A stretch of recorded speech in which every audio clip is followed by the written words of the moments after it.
सभी मित्रों को कुमार राजेश का नमस्कार। साथियों, नवरात्रि में देवी दुर्गा के 9 रूपों की उपासना की जाती है। माँ दुर्गा जी की 8वीं शक्ति का नाम महागौरी है। दुर्गा पूजा के 8वें दिन महागौरी की उपासना का विधान है। नवरात्रि में 8वें दिन महागौरी शक्ति की पूजा की जाती है। नाम से ही प्रकट है कि इनका रूप पूर्णतः गौर वर्ण है। गौर वर्ण का शरीर होने के कारण ही इन्हें गौरी कहा जाता है। इनकी उपमा शंख, चंद्र और कुंद के फूल से दी गई है।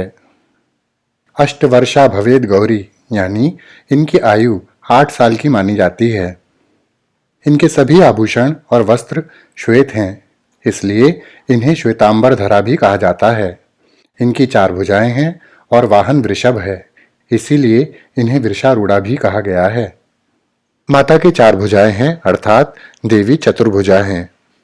ऊपर वाला दाहिना हाथ अभय मुद्रा में है तथा नीचे वाला दाहिना हाथ त्रिशूल धारण किए हुए है। ऊपर वाले बाएं हाथ में डमरू धारण कर रखा है और नीचे वाले बाएं हाथ में वर मुद्रा है। माता का रूप शांत है, इनकी पूरी मुद्रा बिल्कुल शांत है।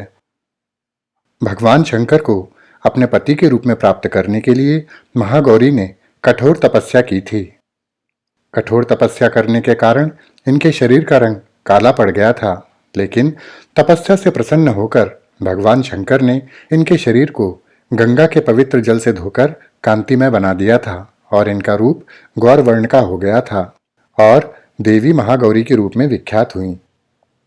देवी महागौरी अमोघ फलदायिनी है और इनकी पूजा से भक्तों के सभी प्रकार के कष्ट धुल जाते हैं।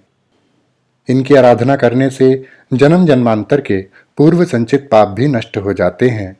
महागौरी का पूजन अर्चन, उपासना, आराधना परम कल्याणकारी है। माता की कृपा से अलौकिक सिद्धियां भी सहज ही प्राप्त हो जाती हैं। माता के संबंध में एक अत्यंत रोचक कथा भी है। जब देवी उमा तपस्या कर रही थीं, तब एक भूखा सिंह भोजन की तलाश में वहां पहुंचा। देवी को देखकर सिंह की भूख बढ़ गई, लेकिन सिंह ने सोचा कि यह देवी तपस्या कर रही है। जब यह देवी तपस्या पूरी कर लेगी, उसके पश्चात ही मैं इसे अपना भोजन बनाऊंगा। सिंह देवी की प्रतीक्षा करते हुए वहीं बैठ गया। देवी का तप हजारों वर्ष तक चला। इस प्रतीक्षा में वह सिंह काफी कमजोर हो गया। देवी जब तप से उठी तो उन्होंने उस सिंह को देखा।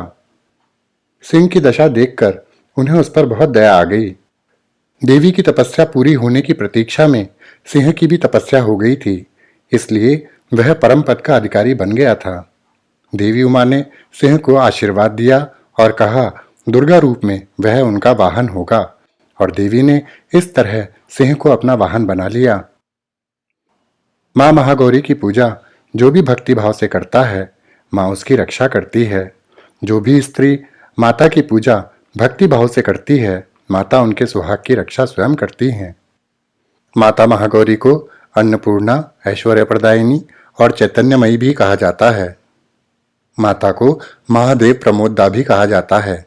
महादेव प्रमोददा का अर्थ है महादेव को आनंद देने वाली। देवी को प्रसन्न करने वाला मंत्र भी मैं आपको बता देता हूं। श्वेते वृषे समारूढ़ा श्वेतांबर धरा शुचिः महागौरी शुभम दद्यान महादेव प्रमोददा। माता महागौरी को नारियल अत्यंत प्रिय है, इसीलिए नवरात्रि के 8वें दिन माँ को नारियल चढ़ाया जाता है। इस दिन नारियल के दान का भी विशेष महत्व है। इससे संतान संबंधी परेशानियों से मुक्ति मिलती है। तो साथियों, आपको माँ महागौरी से संबंधित यह जानकारी अवश्य अच्छी लगी होगी। इसी के साथ अपने मित्र कुमार राजेश को विदा दीजिए। नमस्कार। सदा खुश रहिए, मुस्कुराते रहिए। जय माँ महागौरी।